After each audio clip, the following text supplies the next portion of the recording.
Hi, I'm you on board, and this is a demo of the Detectify tool. I'm going to show you how to get started with your first scan, how to set up your account properly, and how to get the most out of the results. So this is the first screen you meet when signing up for Detectify. So the first step is to actually add a domain that you want to test. So in my case, I'm adding a domain, clicking next. And next step is to actually verify that you own this domain, so you are allowed to scan this site. So there's multiple options here. The most common one is to upload a TXT file into your root of your website, but there's also other options such as meta tag, DNS, and CNAME, Google Analytics, and Assisted in case you don't have the right permission to verify the ownership. Then we can help you if you can prove that you own the site. So I'm going to do we get a text file here, so I'm going to click here to download. So now when I've uploaded this file to the root on my website, I can just click verify, and we can see here that we have successfully verified the ownership of the domain. Clicking next. So the first step here is to actually set up your scan profile. So the domain you actually is only like an umbrella for something you verify that you own. So it could be example.com. And then you can break it down into smaller scan profiles, which is actually what we test for. So the first step here, it's created automatically for the first one. So it's going to be the domain I added in the previous step. So I'm just going to name it Skiddy main site. Start the first scan.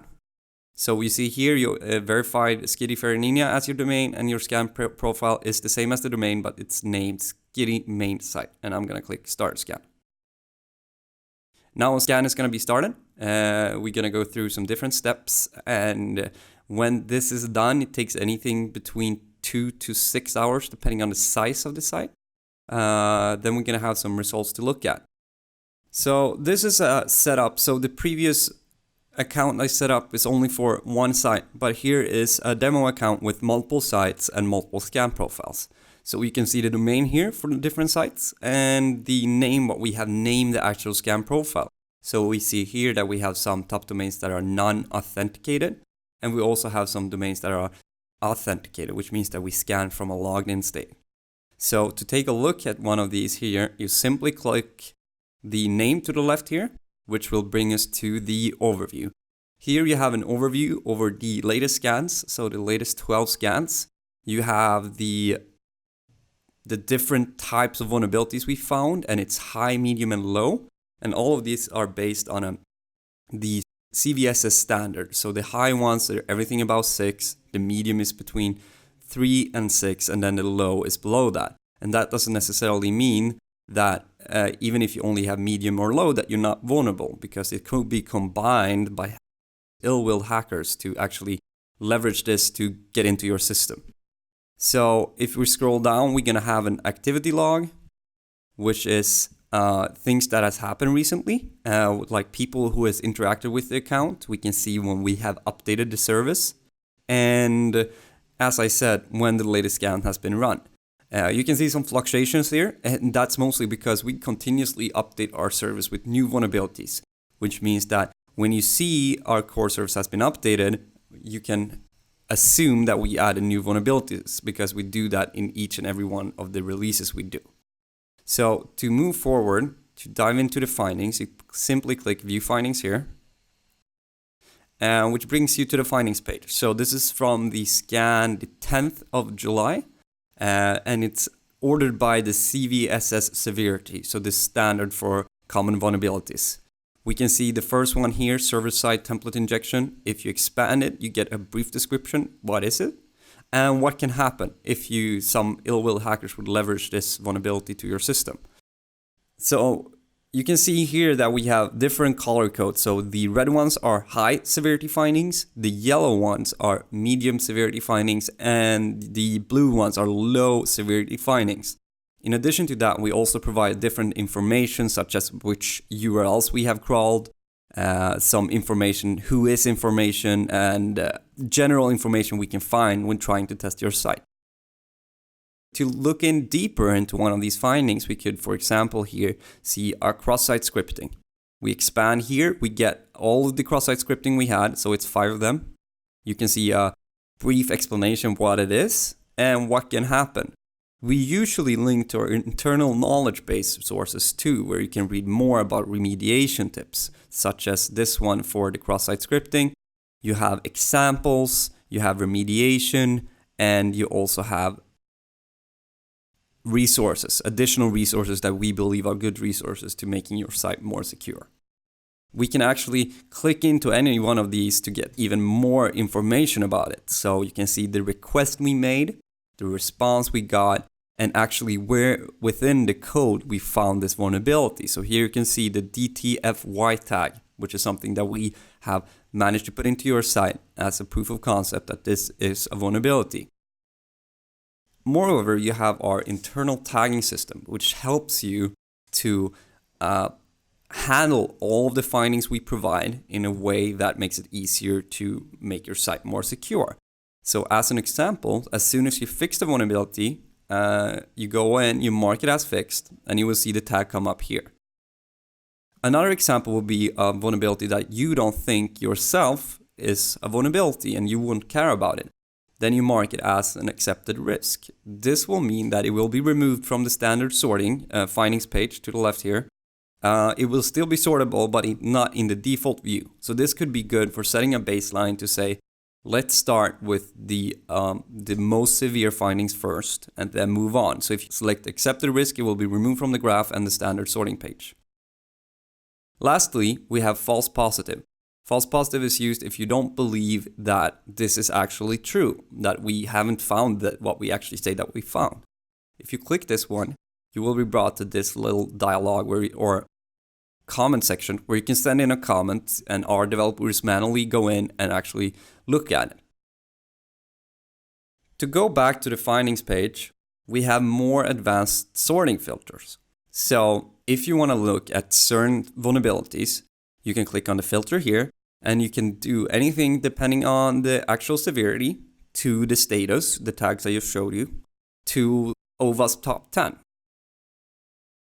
More about OWASP top 10. We have a view here into the left called OWASP top 10, where you can actually see all the OWASP categories. So OWASP is an open web application security project. So it is defining the different vulnerabilities and put them into different sections. So you have, for example, here injections, you have broken authentication and session management, cross-site scripting, etc., etc. For this particular scan, we managed to pass 6 out of the 10 OWASPs. So OWASP is ranked on the CVSs as well, and it starts with the more critical one. So good thing here, we didn't have any injections, we didn't have any broken authentication and session management, but we did have some cross-site scriptings. So if we click this one, we will be brought back to the findings page and we will list all the cross-site scriptings we found for this particular scan. To give even a more in-depth look at what we did for a certain test, we have the all tests view. In this view, you can see all the tests that have been ran for this particular scan. So you can see the ones that actually failed, which means we actually found a vulnerability, and that gives it a red flag here. You can also expand upon it and get some brief information. And if we scroll down, we're gonna get all the tests that we actually did test for, but we didn't find any vulnerability for. So here we tried ASP.NET source code disclosure, and we could not find any vulnerability, which gives it the green check mark. And this continues and going here, and you can go to the next page, to the next page, to the next page. So this is a good way to communicating not only the holes in your system, but also the things that you actually are not vulnerable for. Even further, you can search for a particular vulnerability. So if you think that you have, for example, a SQL injection, then you can search for SQL, and we list all the SQL injections we did test for, and you can see that all of them have passed, which is great. Next step is to go to the settings page to see how to set up your account to get the most out of the Detectify tool. If you expand upon the settings page, you can first go to the profile settings page, which is the scan profile settings page. Here you have everything from how often should we scan your site, which is on default on every 7 days. So that means every 7 days we will do a test.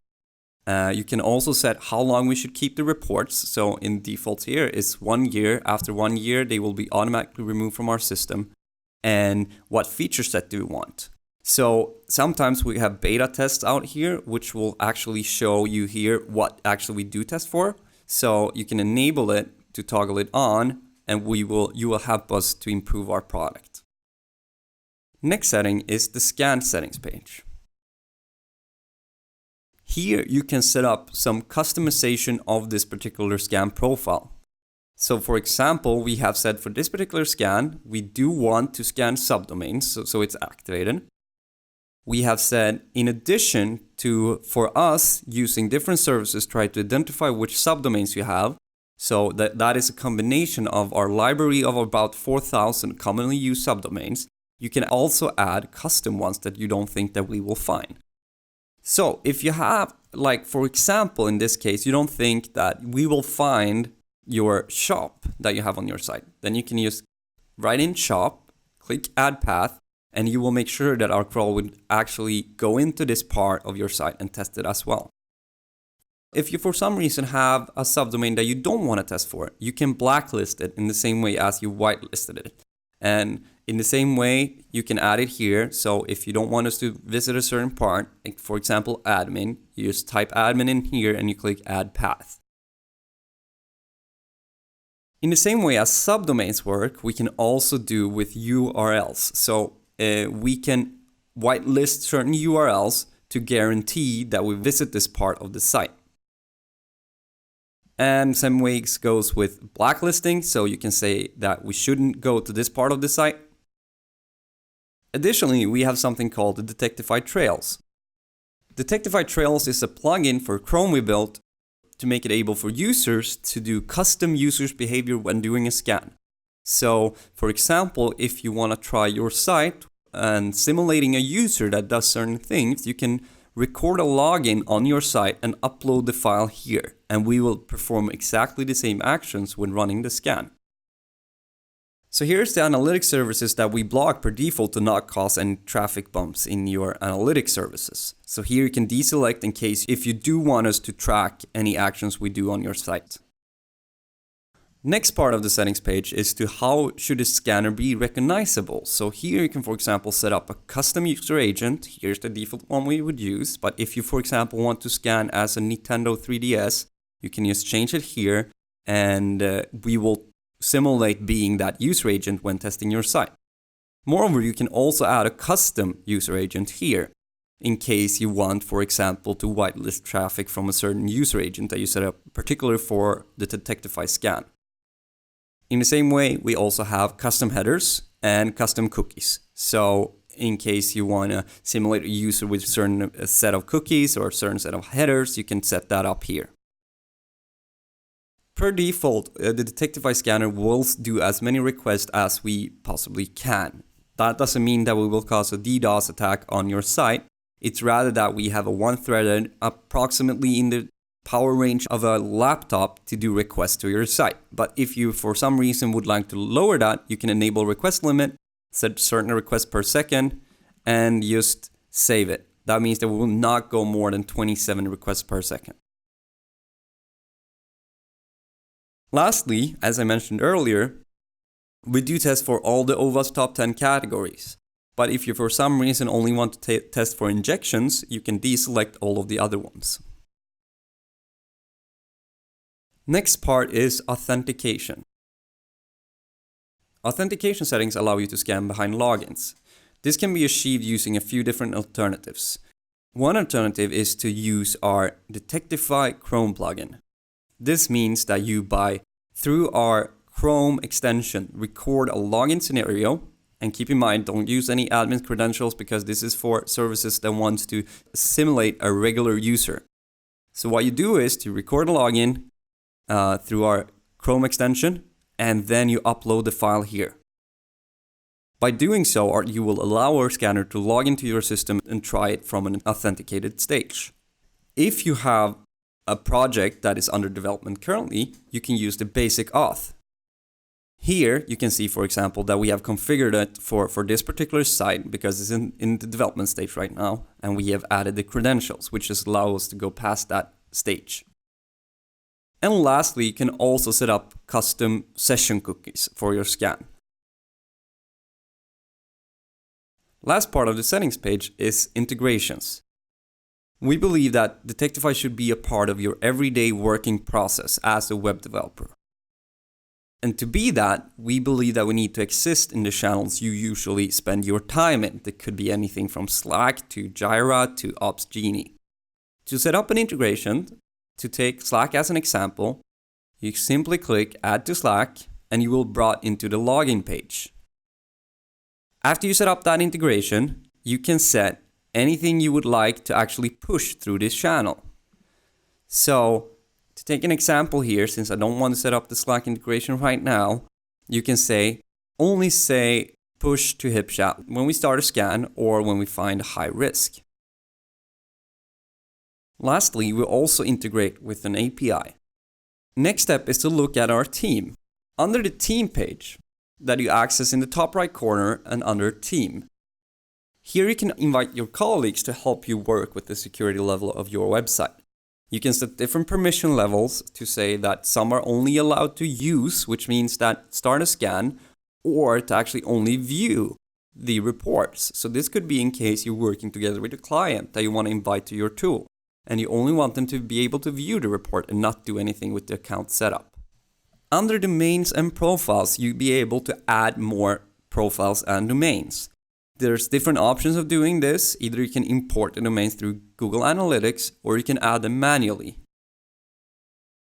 So as similar as the first domain you add, you only type in the domain, and we usually recommend you to use the top domain, and from there you can add subdomains and the sites you actually want to scan. So in my example here, if I add example.com, next. So it's verified by default since I'm an admin, but you have the same options as you did when you added your first domain. Next step is to add a scan profile. So this is my scan profile name. So if I have a blog, for example, I'm just going to type in blog here for example.com. And the subdomain is blog, and you can see here it's blog.example.com. And here you can set up certain ports. Default is 80, as in HTTP. And you have 443 for HTTPS. So this looks good. I'm going to add a scan profile. And now we've added it. So if I click done here, you can see here that we added example.com. And underneath here, we have a different domain, which is blog.example.com, which I just set up. And this you can in turn set up with different customization. So you can have the same subdomain, but with different customization from the settings page. Lastly, it's different ways of sharing the Detectify findings with your team. Either they can be part of your team, or you can share it by exporting certain findings. So for example, if I want to share these findings with a colleague of mine, I click where we found them. So I select both of them, and I select this one too. So, and by doing this, I can do export selected and choose any of the following options here. So you can export it to a detailed or summary report in PDF, to a JSON file, XML, Trello board, or Jira tickets. Thank you for watching this short demonstration of our tool. Feel free to reach out if you have any question at hello@detectify.com. I'm Johan, and go hack yourself, or someone else will.